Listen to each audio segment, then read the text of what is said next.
Forget everything you've been taught about attracting men or making them obsessed with you. Put aside all that superficial advice about how to dress, how to talk, how to become desirable.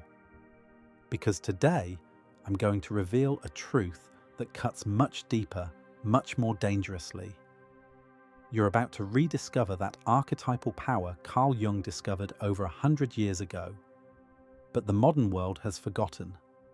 It's an energy that operates on such a deep psychological level that it won't just attract a man to you. It will make him obsessed with you. This has nothing to do with beauty or intelligence. This is what Jung called the Anima, that feminine energy that men search for in the darkest corners of their subconscious. And unfortunately, very few women possess this knowledge.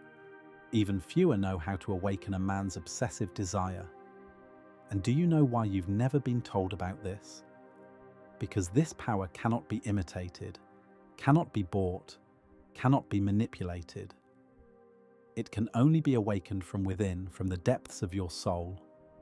Today, I'm not giving you simple flirting tactics. Today, I'm handing you the archetypal code from Jung's collective unconscious. Each code you're about to hear will unlock a new dimension of your magnetic power. And when you complete the fifth code, you'll see how you transform from being just another option into someone men become obsessed with, into a queen they can never forget. Are you ready? Because after you receive this knowledge, you will never be the same person again. Code 1. Be a queen, not a safe harbor. What have they taught you since childhood? Let me tell you, be nice, be sweet, be self-sacrificing, always show him your love, make men happy, exist without disturbing their comfort. Don't shine too bright or he'll be scared. Don't speak up or you'll create conflict. And you believed it. You started living your life according to these rules. In every relationship, you tried to squeeze yourself into those molds a little more. You became his emotional safe harbor, his therapist, his mother. You listened to his problems, healed his wounds, calmed his fears. But you never actually became his lover. Jung's shadow archetype comes into play right here. That wild, rebellious, unpredictable, authentic feminine energy you've been suppressing, your shadow. That's actually what will drive him crazy. But they've taught you for years to hide it. So you buried your own desires deep down because you were afraid of being too much, afraid of being too heavy, afraid of being exhausting. And that's how you fell into the trap of fragile and passive femininity. You became soft, safe, predictable. And what's predictable is never desired. It's only used. Let me tell you Sarah's story. Sarah was 28 years old. She did everything for her boyfriend Jake. She made breakfast in the morning. When Jake came home from work, dinner was on the table. Sarah listened to Jake's problems for hours and never complained. Jake constantly told Sarah, "You're such a good woman. You're my everything, my peace." Sarah was happy. She thought she finally found someone who valued her. And as days passed, she gave more, did everything she could to make Jake happy. Until one day, Jake quietly left her. And a few months later, Jake appeared on Instagram with another woman. Someone who seemed colder, more distant, more challenging. Sarah was devastated. When I gave him everything, when I spent all my effort on him, how could he leave me and choose a woman who gives him nothing, she thought. The answer to this thought is simple but painful, because Sarah became his sedative. That woman became his stimulant. Sarah became home. That woman became adventure.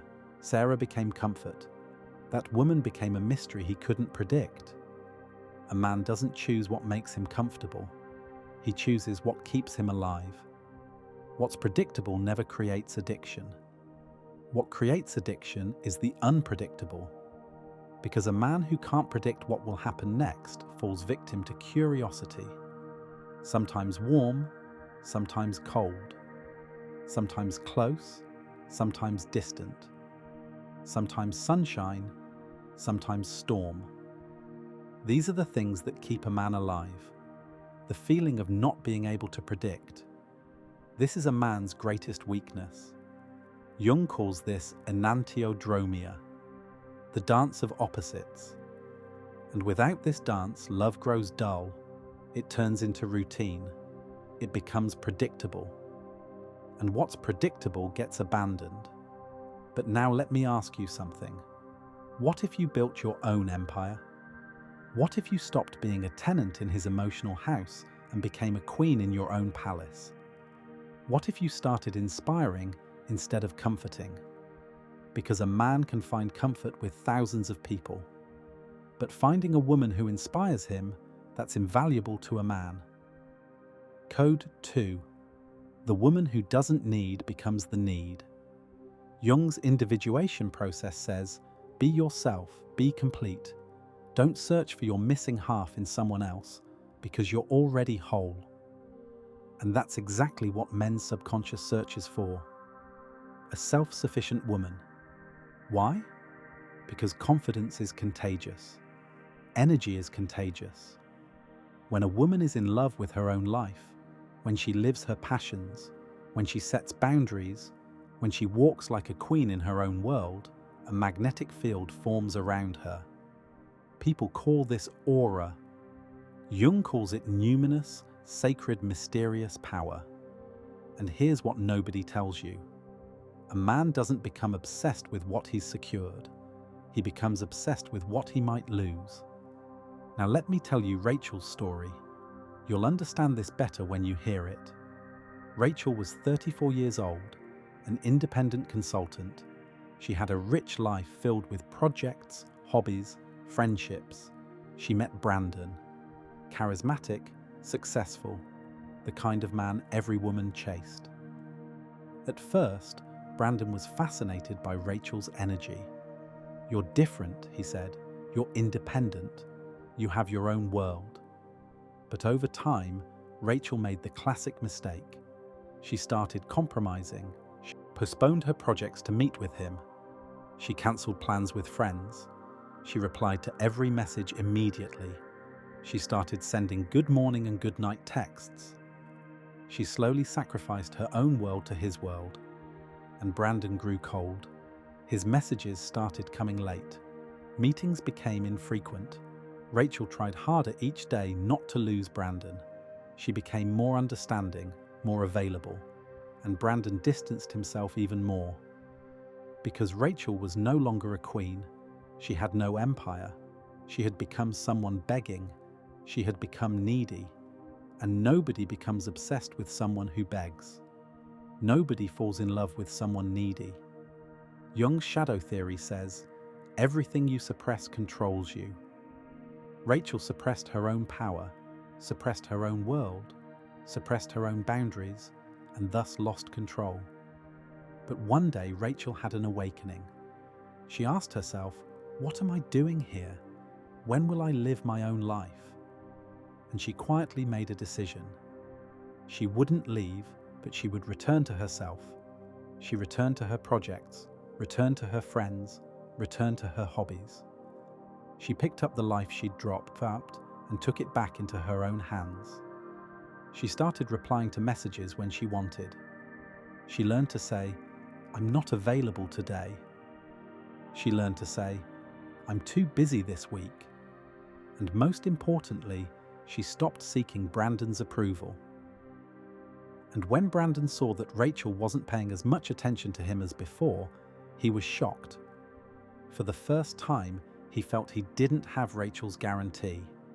For the first time, he thought he could lose her. And for the first time, he truly started desiring her. Here's the secret. When you abandon yourself, he abandons you too.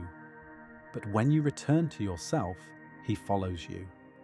Because men's subconscious doesn't want the woman who needs. It wants the woman who is needed. Code 3. The woman who creates mystery becomes unforgettable. Jung's collective unconscious concept says people are drawn to what they don't know, meaning what's mysterious, what has depth, what's layered, what waits to be discovered, What doesn't reveal all its cards at first wins. When you tell everything about yourself on the first date, what happens? When you pour out all your pain, dreams, fears, your past, the mystery ends, discovery ends. And what has nothing left to discover loses interest. Maya was 32 years old, a visual artist. She had a quiet, deep, mysterious energy. She wasn't the loudest member of groups, not the most popular.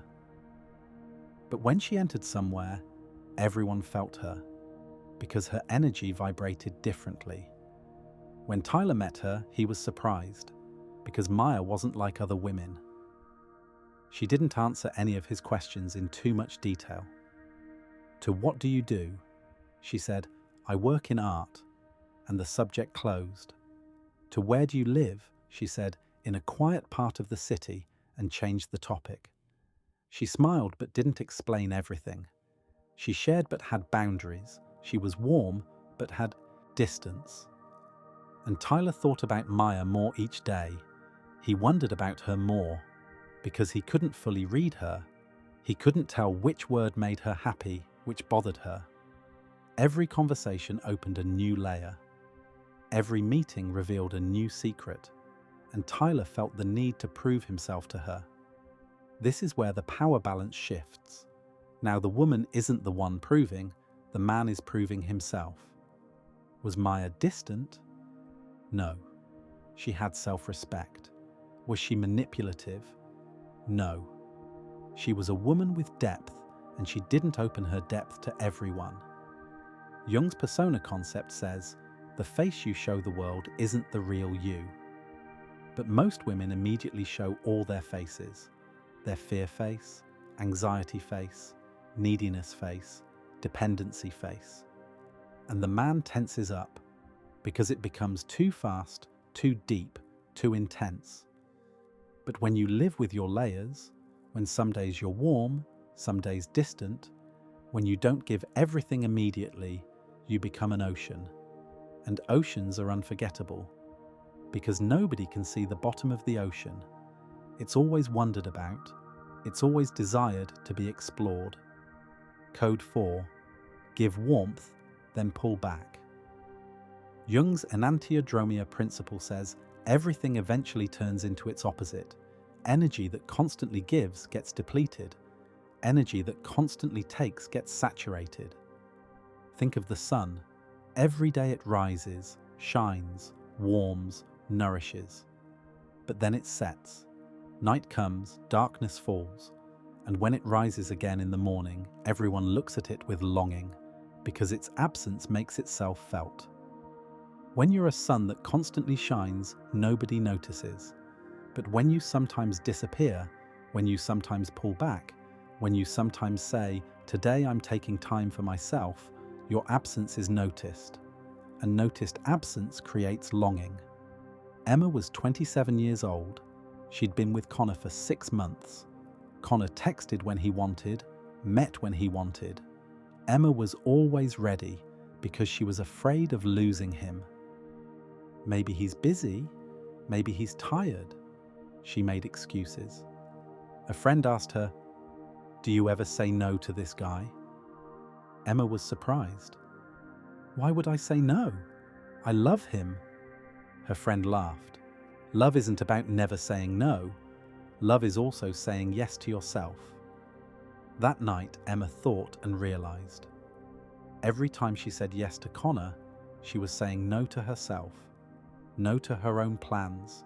No to her own rest. No to her own value. The next day when Connor texted, "Want to meet tonight?" Emma said for the first time, "I'm tired tonight. Can we do another time?" Connor was surprised. "Okay," he said, but he was bothered. Emma wasn't doing this as a strategy. She was genuinely tired and no longer felt the need to force herself. In the following days, Connor's energy changed. He started texting more. He asked, "How are you?" He suggested, "Let's meet?" Because for the first time, he felt he didn't have Emma's guarantee. and what's not guaranteed is valuable. What's scarce is valuable and desired. Jung's libido theory says, psychic energy goes to what flows. If you're always in the same place, energy flow stops. You become static. But when you move, when you pull back, when you transform, energy follows you. This isn't manipulation. This is a healthy relationship with yourself, because you're not an emotional vending machine. You're not an automate that dispenses product when money is inserted. You're a woman. You have cycles, you have rhythm, like the moon's phases, sometimes full, sometimes crescent. This is natural, beautiful, and attractive. Code 5. Be obsessed with yourself, and he'll be obsessed with you. Jung's deepest, most transformative teaching is this: what is not within you comes to you as fate. Meaning, if you expect from someone else what you haven't given yourself, whatever you're expecting won't come. If you search in someone else for what's not in yourself, how will you find it? As long as you're not in love with yourself, nobody falls in love with you.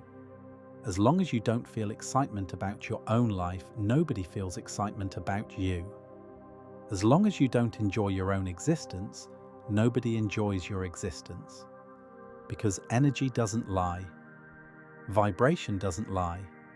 If you're unhappy inside, no matter how much you smile on the outside, it's felt. If you're lacking inside, no matter how full you appear, it's certainly crushed. Ashley was 30 years old. She experienced a major disrespect. The man she'd been with for a year and a half had cheated on her with someone else. Ashley felt like garbage, worthless, inadequate, and equally lacking. But one day she made her decision. I will never beg again. I will never diminish myself again. First, I will give to myself. And she took this seriously. She started spending all her energy on herself. She began tasting the pleasures she'd always wanted but never did. She danced for hours with music on at home. Then she went for walks. When she got home, she took care of herself. She cooked beautiful meals for herself. She decorated the table, lit candles, ate alone, and enjoyed doing these things. These tiny acts started making her feel valuable. She embraced not needing anyone and started living her life with herself at the center. She looked at herself in the mirror and said, I love you. At first, it felt strange. A weird feeling formed inside. Tears involuntarily streamed down. Then came power. She enrolled in the painting class she'd postponed for years. She traveled alone. She went from New York to Sedona, Arizona. She watched the hot air balloons, cried, laughed, felt free. And most importantly, she never again sought anyone's approval. She no longer asked, does he love me? Because she knew the answer. I love myself. That alone is enough. And unexpectedly, her vibration changed. People started looking at her differently. You're glowing, they said. You're joyful, they said. You've changed, they said. The men approached, but this time Ashley was ready. She was selective. She had boundaries. Because she was no longer needy, she was no longer afraid of being alone. And one day her ex returned. I don't know what happened, but I can't stop thinking about you. I made a mistake. Let's get back together, he said. Ashley smiled and said, no. And this no was the beginning of her freedom. What did Ashley do here? Ashley put herself at the center. She became the sun of her own universe, and suns allow planets to gather around them, but the sun never revolves around a planet. Jung's final message was this: who looks outside, dreams. Who looks inside, awakens. Until now, you've looked outside. You've waited for him to choose you. You've sought his approval. You've tried to fit into his world. You've changed yourself to be valuable in his eyes. But today is the time to awaken. Today is the time to look inside and find yourself, because you're not a safe harbor, you're someone with a universe, and whoever wants to come, comes with your rules, vibrates with your energy, rises to your frequency, or doesn't come. And that's okay too, because you're still complete. You no longer diminish yourself. You no longer apologize. You no longer ask, am I too much? Because you're not too much. Those who can't carry you are lacking, and that's when everything changes. Your energy changes, your aura changes, and men change. Because your vibration now says this: I'm whole here, complete. If you come, we rise together. If you don't come, I still fly. Because I have wings, and I don't need your permission to fly. And this, my dear heart, is irresistible. Now I have a task for you. If this message resonated in your soul, if these words awakened something inside you, write this in the comments. Today, I decide to be the woman who chooses herself, even if he doesn't choose me. This sentence is your declaration, your resurrection, your new frequency. The moment you write this sentence, energy shifts. Your subconscious records it, and the universe hears. Because remember, a man can see thousands of women, beautiful women, intelligent women, successful women. But he can never forget the woman who feels like a universe. He becomes obsessed only with the woman who is a sun within herself. And you are exactly that woman. You always have been. You just forgot, but now you remember, and there's no going back.